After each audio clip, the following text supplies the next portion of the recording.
दोस्तों, आज हम बात करेंगे ये चक्कियों पे कैपेसिटर कैसे लगाते हैं। तो इस तरीके से आप देख पा रहे हैं कि यहाँ पे मोटर चल रहा है।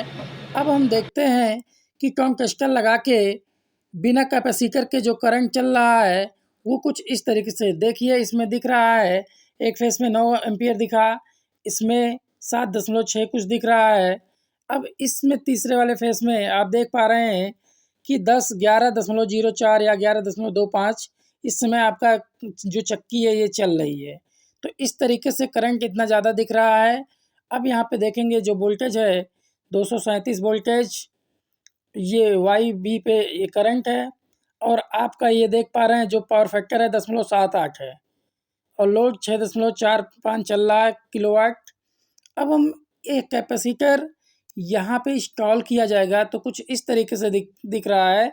ये जो रेजिस्टेंस लगे हैं ये डिस्चार्ज करने के लिए लगे हैं, क्योंकि कैपेसिटर चार्ज अगर किसी को शॉक लगेगा तो बहुत ज़्यादा भयानक लग सकता है। इसलिए रेजिस्टेंस लगाए गए हैं कि ऑटोमेटिक ये कैपेसिटर डिस्चार्ज हो जाए।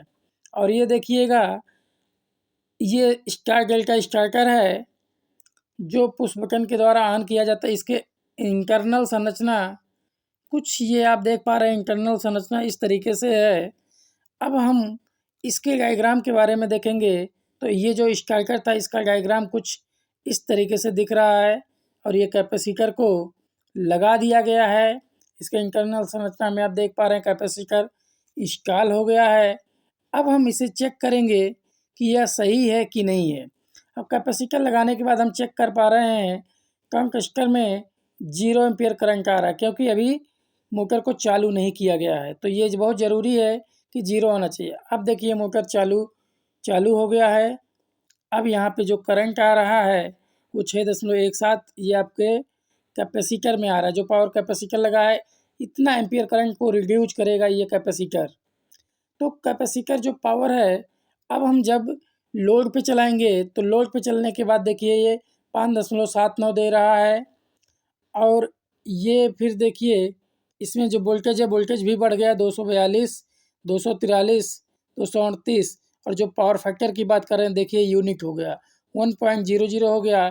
इससे आपका जो भी बिजली का खपत होगा ये लोड देखिए 4.99 भी हो गया, जबकि इसके पहले आपका लगभग 6 किलोवाट के करीब में था। तो इस तरीके से कैपेसिटर लगाने से बहुत ज़्यादा फ़ायदा है और जिससे आपका बिल भी बहुत बचेगा।